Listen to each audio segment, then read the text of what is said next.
함께 한다고 하는 건 사람을 사는데 굉장한 에너자이죠. 그러니까 힘을 공급받게 돼 있습니다. 물론 최근에는 혼자 혼밥, 혼술, 혼숙, 1인 가구, 우리나라에 혼자 사는 가구가 800만이 넘었다고 그래요. 젊은이들도 다 이제 독립을 해서 혼자 산다고 그러고, 노인들도 독거노인들 이런 분들이 많다고 그러잖아요. 근데 사실은 사람은 사회적 동물이라서 혼자일 때의 편안함도 있지만 함께 하면서 갖는 기쁨과 즐거움이 참 많이 있거든요. 제가 부흥회를 마치고 부흥회 후에 우리 여러 가지 결단들을 했는데, 말씀을 가슴에 받았는데 어떻게 오늘 성도들과 이 은혜를 좀 나눴으면 좋을까 하는 생각이 들다가, 부흥회라고 하는 게 하나님과의 관계가 회복이 되고 사람과의 관계가 회복이 되는, 말씀으로 양식을 얻고 기도로 결단을 하고 이런 시간들 아닙니까? 그렇다면 나는 하나님과의 관계가 괜찮은지 사람들과의 관계가 괜찮은지 가만히 생각해 보니까, 오늘 창세기 5장에 에녹이라고 하는 사람이 65세 무드셀라를 낳고 300년을 하나님과 동행하며 살더니 하나님께서 그를 데려가심으로 그가 다시 있지 아니하더라. 이 말씀이 눈에 들어왔습니다. 300년을 하나님과 동행한 사람, 하나님과 300년을 같이 걸어간 사람, 제 눈이 크게 띄었습니다. 여러분, 동행이라고 하는 거, 동행은요, 목적지 방향이 같아야 하고 가는 걸음의 속도도 같아야 하고 또 가면서 소통해야 어색하지 않는 거 아니겠습니까? 동행한다고 하는 것은 방향도 속도도 소통도 잘 이루어질 때 같이 간다, 동행한다, 우리 그런 말을 하잖아요. 창세기 5장에 이 에녹에 관한 말씀이 조금 특별해요. 여러분, 보통 창세기 4장 넘어가서 5장 넘어가면 조금 졸려요. 왜냐하면 낳다 살다 죽다, 요 얘기가 계속 됩니다. 아담이 가인을 낳고 가인이 살다가 아벨을 죽이고, 그리고 아담이 또 셋을 낳고 셋이 에노스를 낳고, 전부 살다 낳다 살다 죽었다. 이게 5장에 있는 패턴입니다. 아담이 누구를 낳았다고요? 가인을 낳았죠. 여러분, 인류 최초의 인간 아담, 미스터 아. 아담은 몇 살에 죽었죠? 혹시 아담의 죽은 나이를 아는 분이 있나요? 이거 알아맞히면 성지순례 갔다 올 수 있는 여행사 또 두 군데 알려드리겠습니다. 아담은 130세에 세 번째 아들 셋을 낳고 800년을 살다가 죽었더라. 그러니까 930세, 인류 최초의 인간 아담은 930세를 살았습니다. 오늘 에녹은 65세에 무드셀라를 낳았다고 그랬는데, 무드셀라는 969살, 아담보다 39년을 더 살았어요. 무드셀라가 인류의 역사상 가장 장수한 최장수 인물이고, 여기 보면 보통 800년 어간, 800에서 900년을 살았다고 기록을 하고 있습니다. 에녹 때 와서 수명이 갑자기 뚝 떨어집니다. 65세에 무드셀라를 낳고 300년을 하나님과 동행하다가 하나님이 데려가셨으니 그는 365세를 살은 것입니다. 자, 지금 제가 이 창세기 5장의 족보, 낳다 살다 죽었다, 그저 시간이 조금 달랐지, 다 낳다 살다 죽었다, 이 얘기밖에 없어요. 그런데 그 패턴을 변화시켜서 바꾼 사람이 누구냐면 바로 에녹이에요. 낳다 살다 데려가셨다, 죽었다가 없어. 낳다 살다 죽었다가 아니라 낳다 살다 데려가셨다.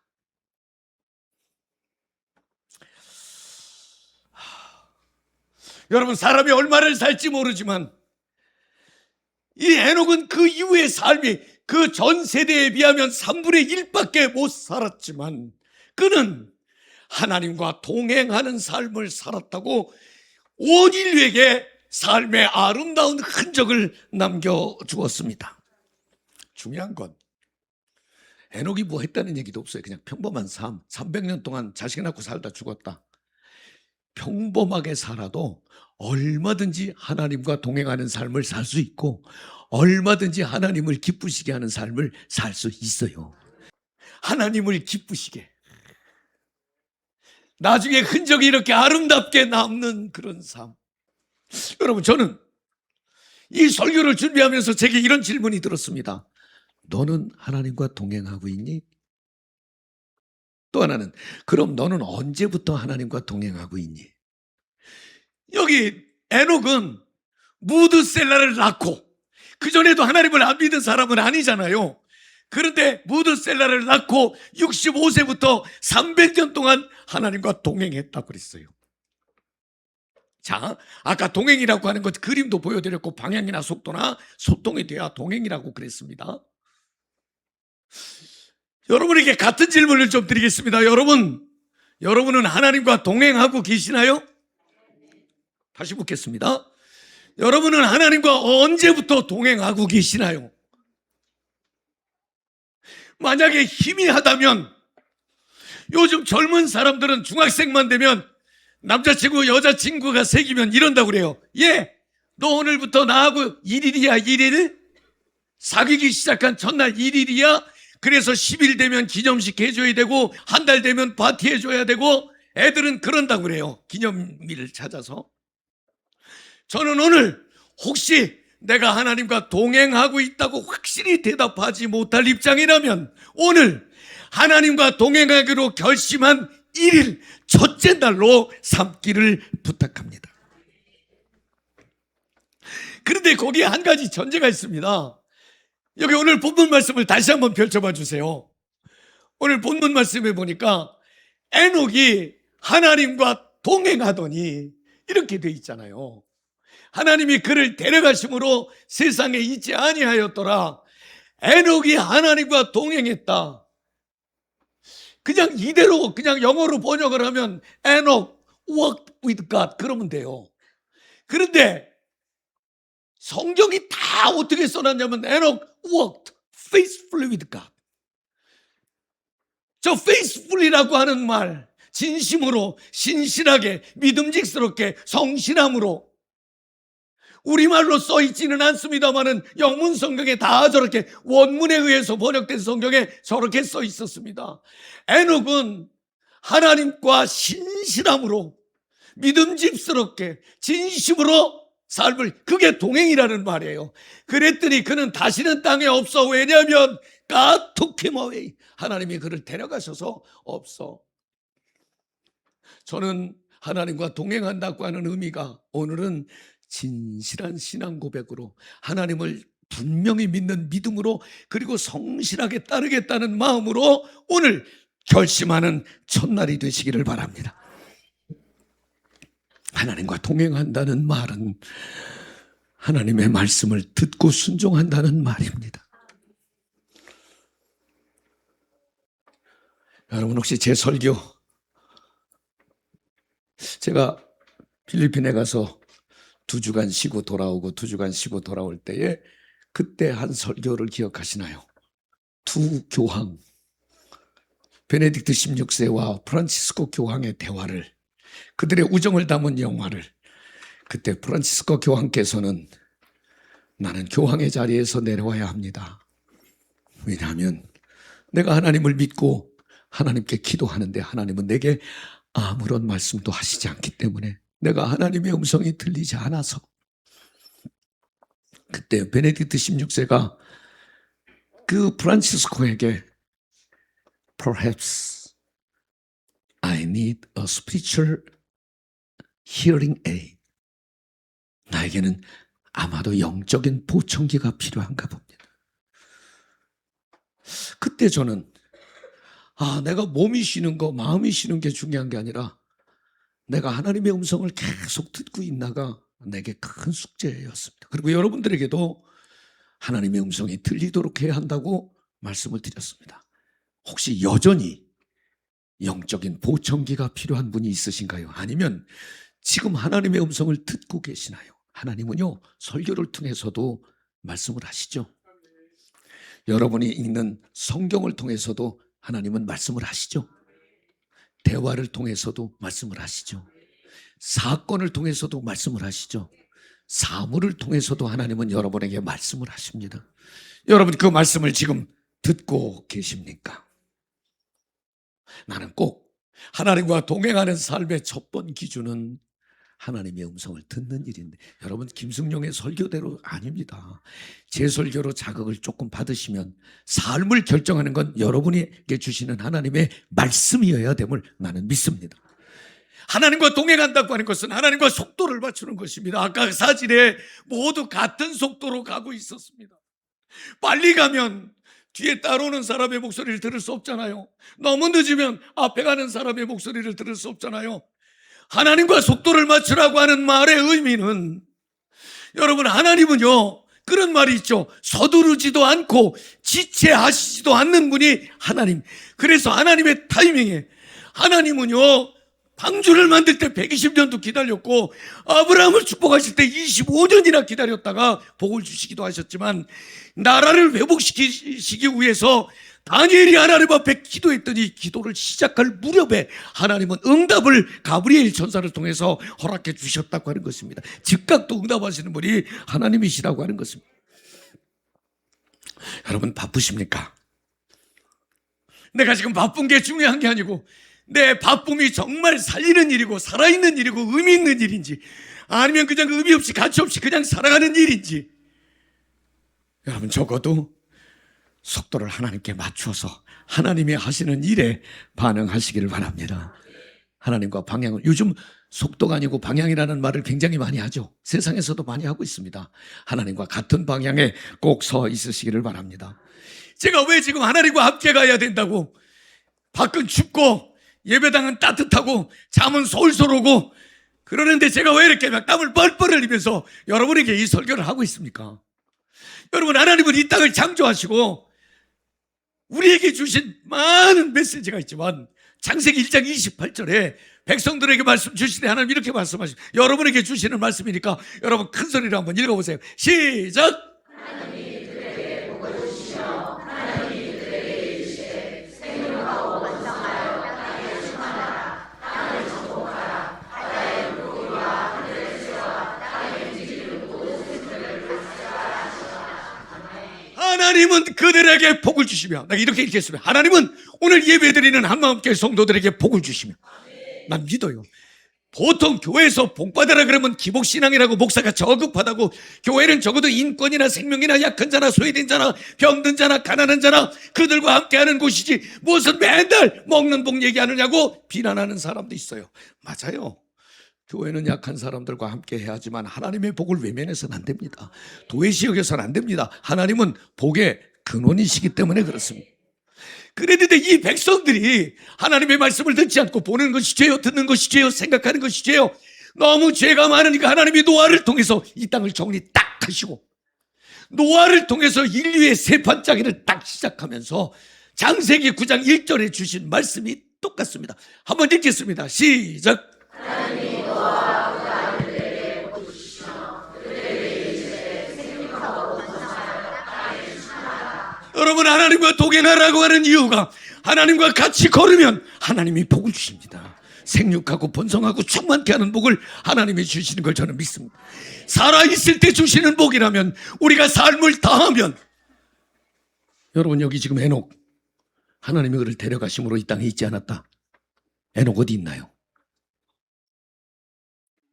에녹 어디 있어요? 하나님이 숨겨놓으셨나요? 아니죠. 틀림없이 우리가 천국에 있음을 믿어야 할 것은, 에녹은 하나님이 데려가셨다고 그랬어. 그럼 데려다가 천국에서, 하늘에서 그냥 뿌리셨습니까? 아니잖아요. 여러분, 반드시 하나님의 나라, 하나님의 집, 천국이 저에게, 여러분에게 있음을 믿으시기를 바랍니다. 아멘. 주님은 이 땅에 오실 때 임마누엘, 내가 너희와 함께 한다. 외롭지 않도록, 길을 잃지 않도록, 바른 삶을 살도록 그렇게 하시기로 작정하고 이 땅에 오셔서 마태복음 28장에 볼지어다 내가 세상 끝날까지 너희와 항상 함께 있으리라. 저는 하나님은요, 내비게이션, GPS. 제가 여기서 중랑구청을 가려고 내비게이션에 딱 치면 치고 교회에서 나가서 좌회전을 해야 되는데 우회전을 하면 내비게이션이 승질피지 않아요. 그리고 끄지도 않아. 다시 상냥하게 300m 전방에서 우회전하시기 바랍니다. 끝까지 이 내비게이션은 포기하지 않아요. 여러분, 우리 하나님은요, 오실 때 내가 너와 함께 하겠다, 시건치 않으시는 하나님.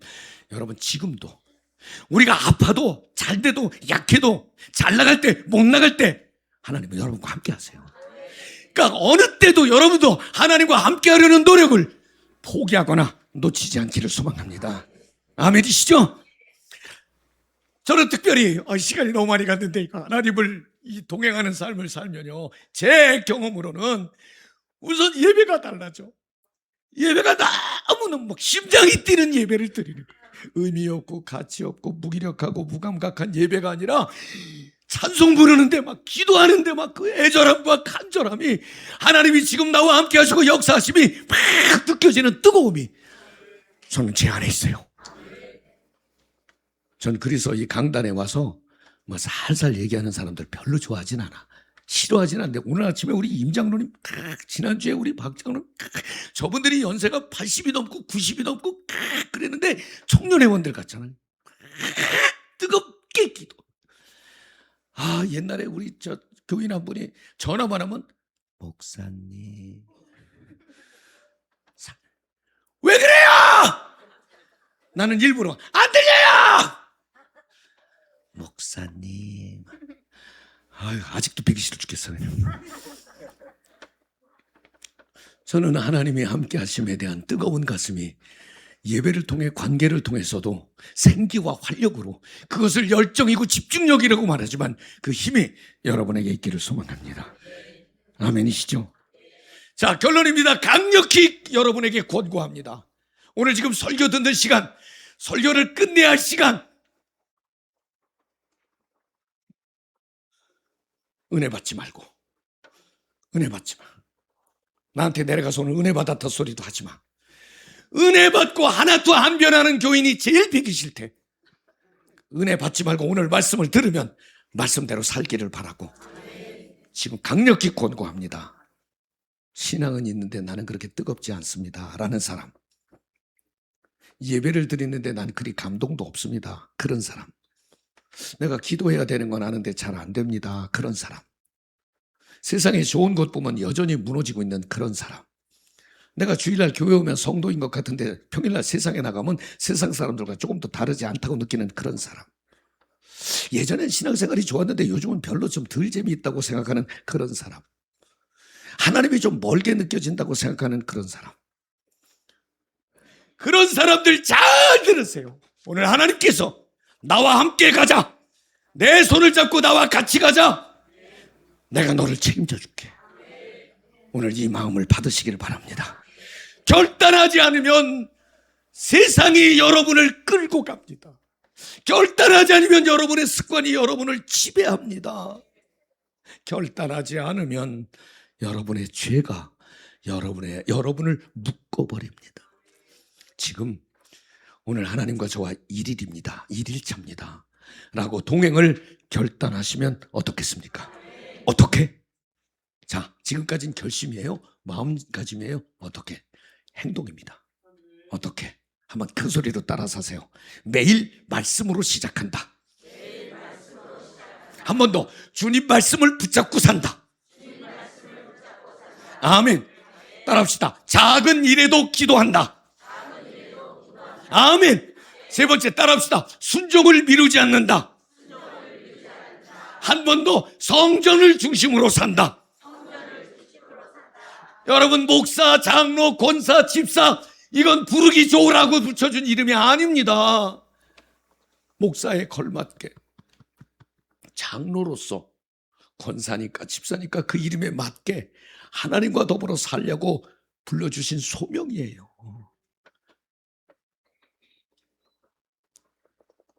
우리 교회는 막 권사도 무지하게 많어. 이번에도 집사님 또 8분이나 또 세우고 그랬잖아요. 집사님들도 많어.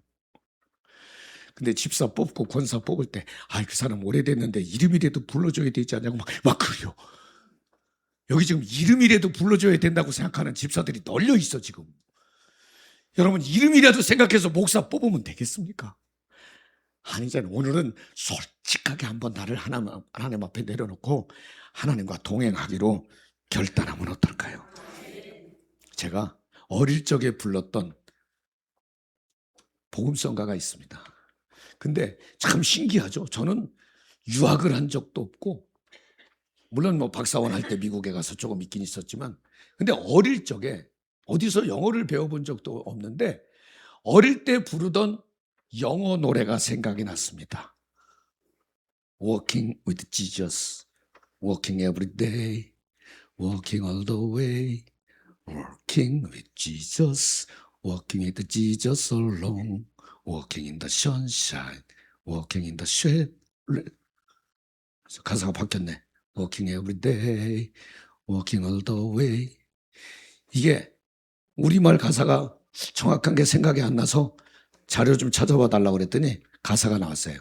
언제나 매일 예수님 함께 걸어갑시다.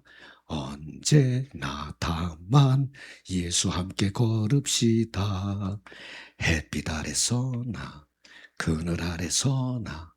그게 walking in the shadow, walking in the sunshine, walking in the rain. 비가 올 때나. 오늘 아침에 이 찬송이 막 제 입을 이렇게 되고 있습니다. 주님과 함께 걸어야 되겠다. 주님과 함께 걸어야 되겠다. 주님과 함께 걷는 길에,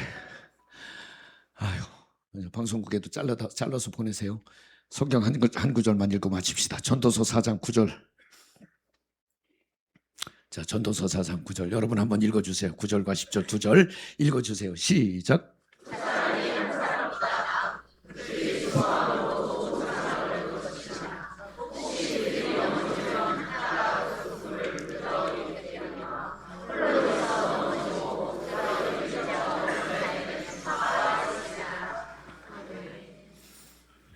제가 설교 시작하면서 혼숙, 혼식, 혼밥, 또 1인 가구. 물론 사도 바울이 혼자 사는 게 나쁜 건 아니라고 그랬어요. 음욕을 극복할 수 있으면 혼자 사는 것도 괜찮다 그랬어요. 그런데 창세기 2장 18절에 보면 하나님께서 인류를 창조하시고 이렇게 말씀하십니다. 여호와 하나님이 이르시되 사람이 혼자 사는 것이 좋지 아니하니 내가 그를 위하여 돕는 배필을 지으리라. 그리고 하와를 만들어 주셨잖아요. 그게 왜 그러죠? 조금 전에 보니까 넘어질 때 누가 붙잡아주고 일으켜주고 그렇게 서로 도움을 주고 사는 것이 아름답다고 하는 것입니다. 여러분 혼자 신앙생활 하지 마세요. 여기도 지금 혼자 신앙생활 하는 분들 많죠. 가족이 함께하면 넘어질 때 일으켜 세워줘요. 성도들과도 함께 하세요. 성도들 일으켜 세우라 그랬지 자꾸 성도들 시험에 들게 하라고 그러지 않았어요. 넘어뜨리라고 그러지 말았어요. 나는 우리 교회 가끔 중직자들 때문에 누가 시험에 들었다는 얘기를 가끔 듣는데 그거 정말 치명적인 죄악이에요. 교회가 목사 때문에 시험에 들거나 교회 중직자들 때문에 성도들이 힘들면 그건 이미 교회로서의 기능을 상실한 것입니다. 무슨 권력이 있다고 교회 지도자들이 교회 처음 나온 사람들을 힘들게 하고 어렵게 하고 불편하게 하고 그런단 말입니까? 아니죠. 넘어지면 일으켜주라고 그랬습니다. 저는 함께 하는 것, 나한테 맞춰라. 그거 함께가 아닙니다. 다른 사람에게 맞춰서 함께 하는 거. 이게 신앙입니다. 여러분 독도 빼고 분도 빼고 고집도 빼고 지금까지 여러분 중심으로 신앙생활 했던 것을 오늘부터 하나님과 사람과 함께 그렇게 하시기를 소망합니다.